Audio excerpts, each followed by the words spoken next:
반갑습니다. 저는 고등기술연구원 플랜트 엔지니어링 센터 김수현입니다. 제가 오늘 여러분들께 말씀드릴 내용은 청정수소 생산기술 개요 및 국내외 동향인데요. 오늘은 이렇게 세 파트로 나눠서 설명을 드리겠습니다. 첫 번째로는 수소 생산기술 개요에 대해서 간단히 말씀을 드리려고 하고요. 그다음 두 번째는 청정수소 생산기술 개발 현황, 그리고 마지막으로는 수소 생산기술별 경제성 분석, 그리고 경제성을 확보하기 위해서 앞으로 어떻게 해야 하는지 관점에서 말씀을 드리도록 하겠습니다. 첫 번째로 수소 생산기술 개요를 설명드리겠습니다. 생산기술을 설명드리기 전에 요즘 여러분들이 느끼고 있는 기후변화 관련된 얘기를 좀 해보겠습니다. 아마 요새 기후변화에 대한 어떤 심각성이 굉장히 높아지고 있는데요. 제가 중고등학교 다닐 시절에는 대기 중에 이산화탄소 농도가 300ppm 정도라고 배웠습니다. 근데 이 슬라이드에서 보시는 것처럼 지금 대기 중에 이산화탄소 농도가 400ppm을 넘어선 지 한참 됐고요. 올해 1월에는 419ppm, 그 다음에 올해 4월에는 421ppm을 나타냈습니다. 이 수치는 여러분들이 구글에서 나사 홈페이지에 들어가시면 매달 이산화탄소 농도를 확인하실 수 있는데요. 보시는 것처럼 약간의 오르락 내리락은 있지만 결국 우상향으로, 그러니까 이산화탄소, 대기 중의 이산화탄소 농도가 지금 점점 증가하고 있습니다. 이로 인해서 지금 우리가 굉장히 많은 기후변화의 현상을 겪고 있는 것이죠.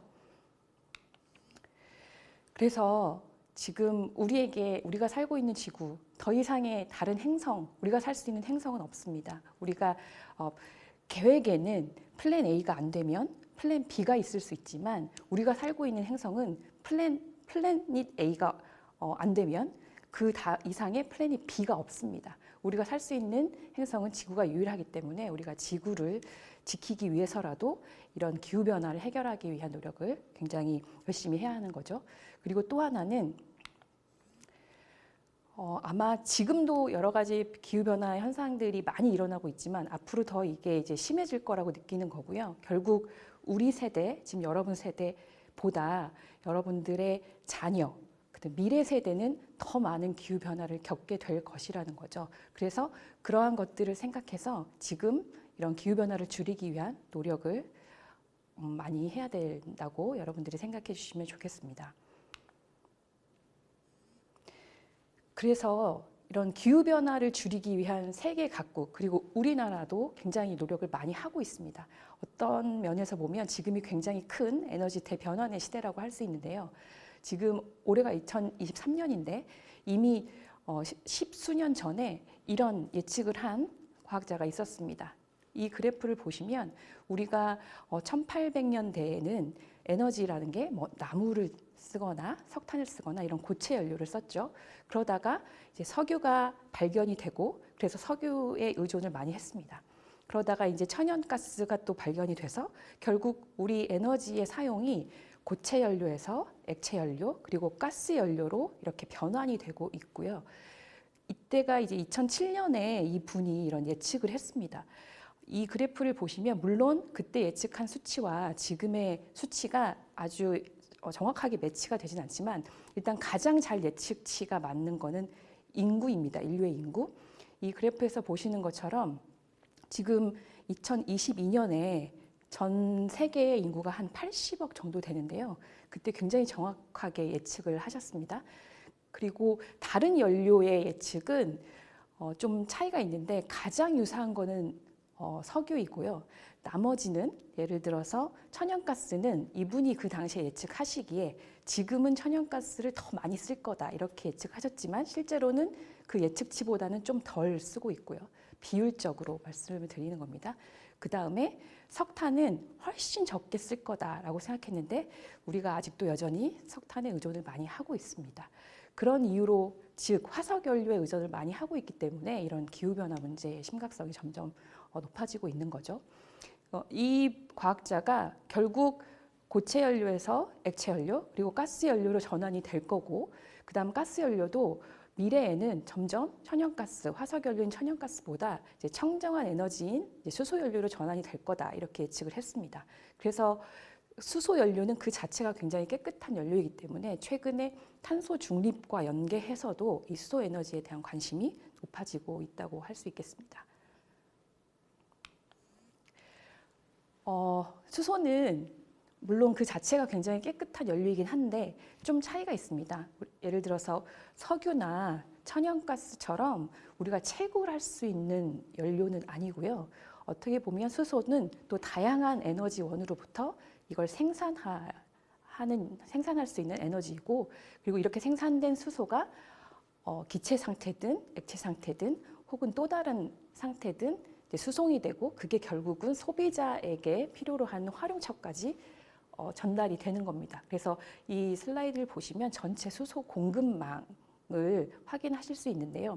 이렇게 수소가 생산부터 저장, 이송, 활용 단계까지 오는 이 과정에 굉장히 많은 기술들이 있고, 그 각각의 기술들의 장단점, 특징들이 있기 때문에 우리가 어떤 기술들의 조합을 가져가야 가장 최적으로 이런 공급 경로를 결정할 수 있을 것인가가 굉장히 중요한 지점이 되겠습니다. 그래서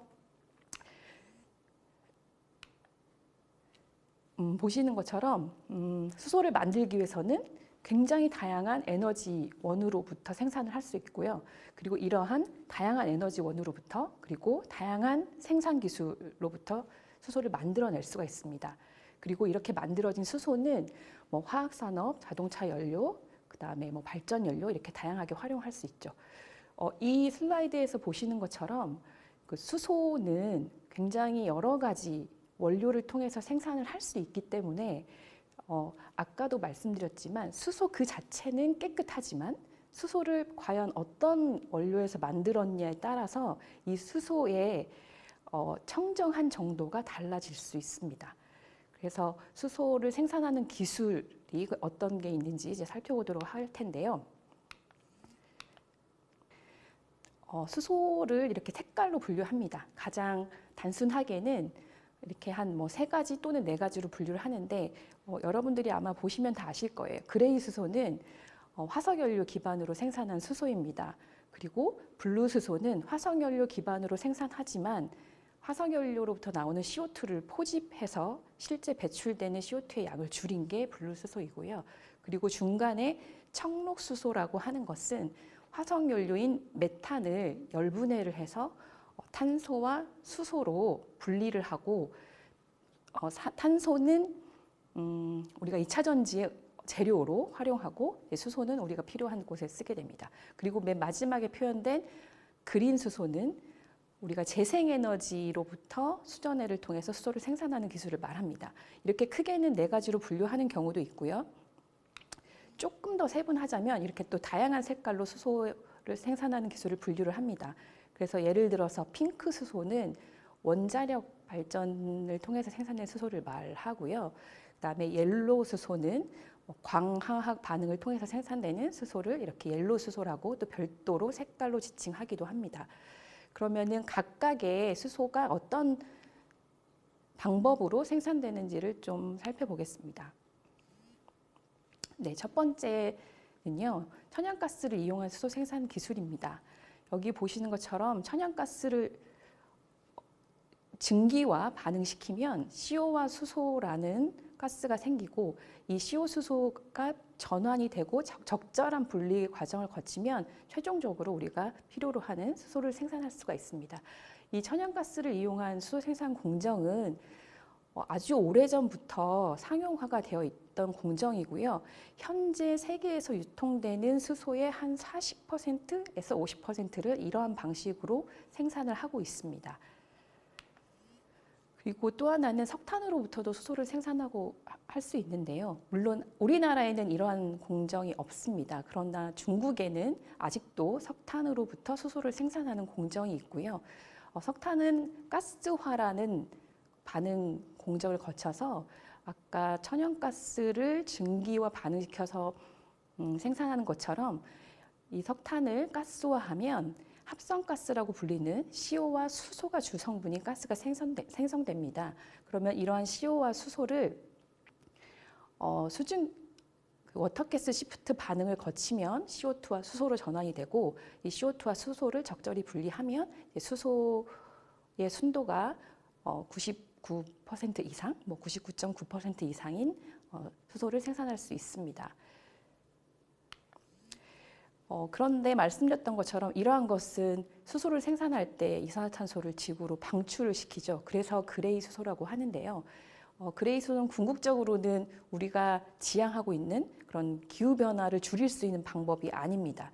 그래서 이런 천연가스를 활용하거나 석탄을 활용해서 수소를 만들 때 배출되는 CO2를 포집하고 격리시키면 그때는 이산화탄소를 배출하지 않는 그런 수소를 생산할 수 있습니다. 그래서 지금 보시는 공정이 천연가스를 통해서 수소를 생산하는 공정 중에서 이산화탄소를 포집하고 이제 분리하는 공정을 추가한 걸 보여주는 건데요. 이렇게 되면 최종적으로 생산되는 수소는 이산화탄소를 발생시키지 않는 수소가 되는 것입니다. 그리고 이거는 석탄을 통해서 수소를 생산할 때 이산화탄소 포집 공정이 적용된 사례인데요. 마찬가지로 이러한 공정에 CO2를 포집을 하면 분류수소라고 해서 어쨌든 화석연료로 수소를 생산하지만 궁극적으로는 CO2 배출을 줄이는 수소를 최종적으로 생산하게 됩니다. 그러면은 화석연료를 생산할 때 아까 CO2를 포집하는 공정을 적용하면 CO2 배출을 하지 않는 수소를 생산할 수 있다고 했는데요. 그럼 CO2 포집 기술에는 어떤 것이 있는지 간략히 살펴보겠습니다. 보시는 것처럼 CO2를 포집하는 기술은 굉장히 다양한 기술이 있습니다. 흡착, 흡수, 멤브레인, 심냉법 등등이 있고요. 이 기술 중에서 적절한 기술을 적용해서 아까 화석연료로 수소를 생산할 때 이러한 CO2 포집 기술을 적용하면 우리가 분류수소를 생산할 수 있습니다. 그 CO2 포집과 활용 기술의 수준인데요. 그 앞서서 보여드렸던 CO2 포집 기술이 모두 다 상용화된 건 아니지만 어쨌든 특정 일부 기술은 이미 상용화 수준에 도달했기 때문에 지금 현재도 화석연료로부터 수소를 생산할 때 이러한 CO2 포집 기술을 적용하면 분류수소를 충분히 생산할 수 있습니다. 다만 CO2 포집 기술을 적용해야 하기 때문에 비용적인 부분은 약간 증가한다 이렇게 이해를 하시면 될 것 같습니다.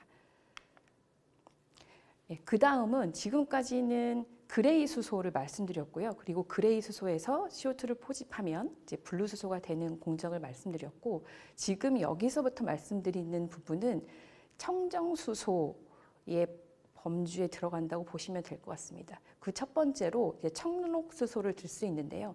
청록수소는 메탄을 열분해해서 이 메탄의 성분 중에 탄소와 수소로 이제 분리를 하는 공정을 말합니다. 그래서 수소는 우리가 원하는 데 사용을 하고 탄소는 2차 전지 음극재 등 재료로 활용을 하게 됩니다.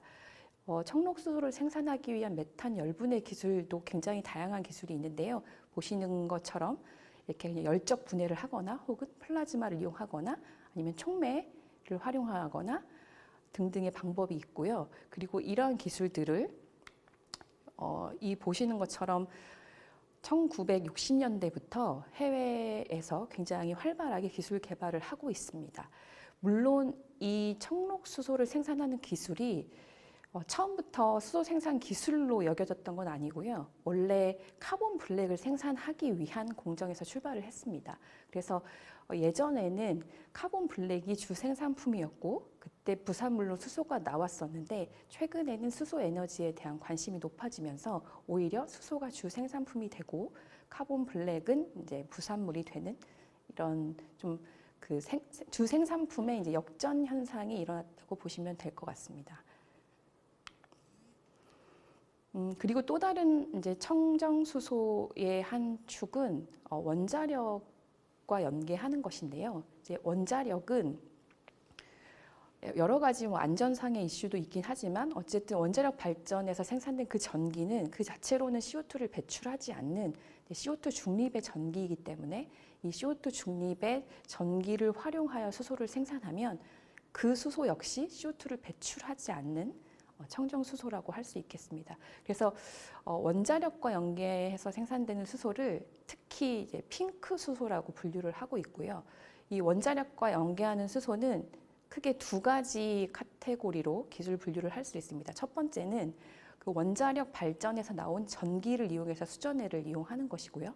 두 번째는 요새 소형 모듈 원전이라고 얘기하는 원자로와 연계한, 어떻게 보면 첫 번째 전기는 그냥 일반적인 수전해와 연계를 한다고 볼 수 있고요. 두 번째 소형 모듈 원전은 소형 모듈 원전에서 나오는 고온의 스팀과 연계해서 고온 수전해와 연계할 수 있는 그런 기술로 이해하시면 될 것 같습니다.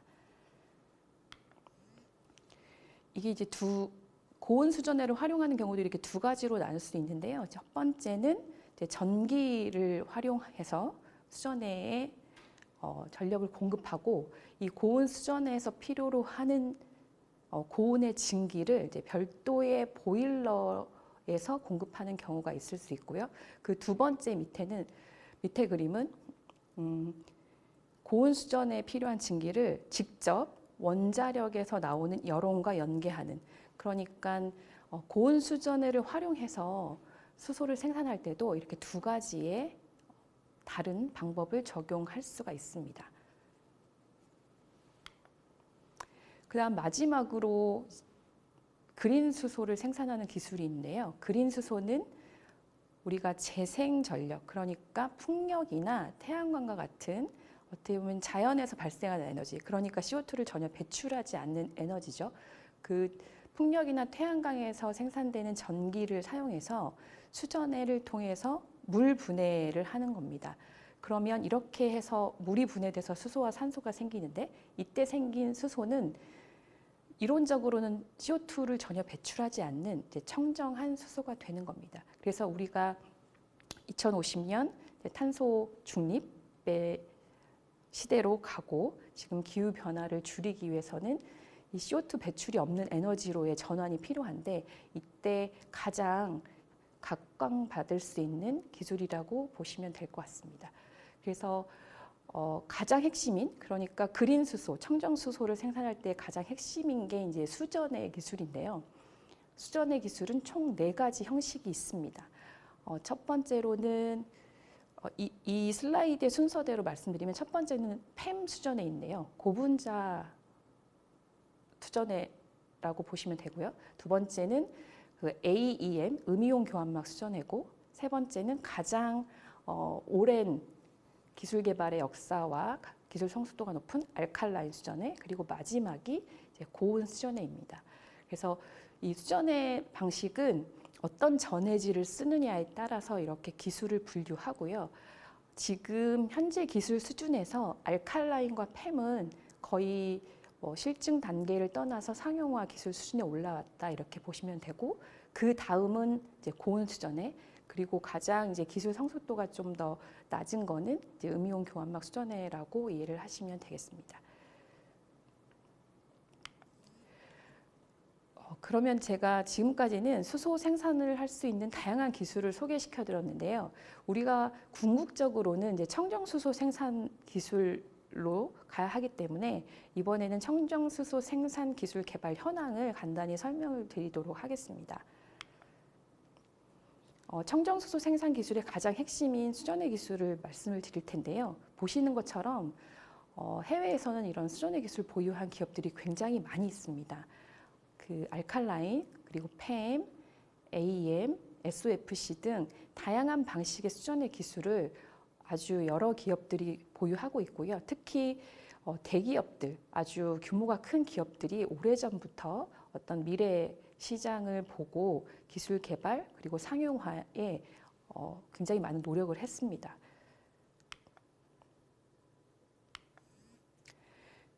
그리고 이런 기업들이 참여하는 이런 수전해 프로젝트 현황을 소개를 할 텐데요. 그 프로젝트 현황은 그 국제에너지기구라는 IAEA 홈페이지에 들어가시면 다 공개가 되어 있습니다. 이제 흥미로운 점은 2019년에 작성된 데이터인데요. 2000년 이후에 진행 프로젝트가 314개였습니다. 그리고 이때의 프로젝트들의 이제 수소 생산 용량을 그래프로 그려보면 2020년 이후로 굉장히 대용량화되고 있다는 것을 아실 수 있습니다. 그러니까 수전의 프로젝트가 한 2000년대부터 굉장히 많이 진행이 됐는데 그때는 규모가 1kW, 뭐 수십 kW 굉장히 소규모였다면 최근에는 이런 탄소 중립 그리고 재생에너지의 보급 확대와 맞물려서 굉장히 대용량화하고 있다 이렇게 이해하시면 될 것 같습니다. 그 수전의 용량이 늘어나는 만큼 결국 수전의 규모가 늘어난다는 거거든요. 그래서 수전의 용량과 유사하게 수전의 규모도 2020년대 이후로 이제 대용량화하고 있다. 그래서 현재에는 오히려 100메가와트 그리고 기가와트 단위의 프로젝트들까지 많이 보고가 되고 있습니다.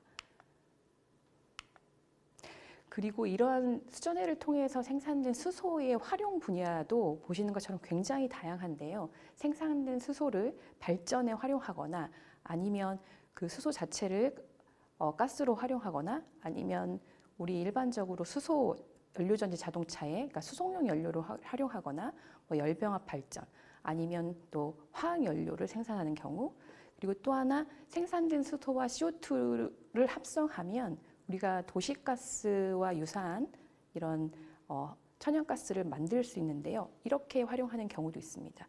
어쨌든 해외에서는 굉장히 많은 이런 청정수소를 생산하는 프로젝트들이 진행되고 있다. 그리고 생산된 수소를 굉장히 다양한 분야에 활용하고 있다. 이렇게 이해를 하면 될 것 같습니다. 그리고 앞서 말씀드렸던 것처럼 예전에는 아주 소규모의 수전의 프로젝트들이 진행됐다면 최근에는 굉장히 대용량의 프로젝트들이 진행이 되고 있습니다. 그래서 다양한 수전해를 활용해서 한 100메가급, 그다음에 이제 기가와트급까지의 프로젝트들이 진행되고 있고요. 이 표에서 보시는 것처럼 수소 발전을 하거나, 그다음에 수송용 연료로 활용하거나, 아무튼 또 수소 산업, 철강 산업에 활용하거나 이렇게 생산된 수소를 굉장히 그 탄소 중립의 목적으로 다양한 산업에 활용하고 있다는 것을 알 수 있습니다. 그래서 혹시 관심 있으신 분들은 IEA 홈페이지에 들어가셔서 이런 해외 수전의 프로젝트를 한번 좀 살펴보시고 관심 있는 사이트에 들어가셔서 정보를 좀 참고하시면 좋을 것 같습니다. 일단 여기까지 해서 일부를 마치겠고요. 그러면 해외에선 이렇게 다양하게 수전의 프로젝트들이 늘어나고 있는데 그럼 국내 현황은 어떨 것인가? 이 부분에 대해서는 이제 2부에서 진행을 하도록 하겠습니다.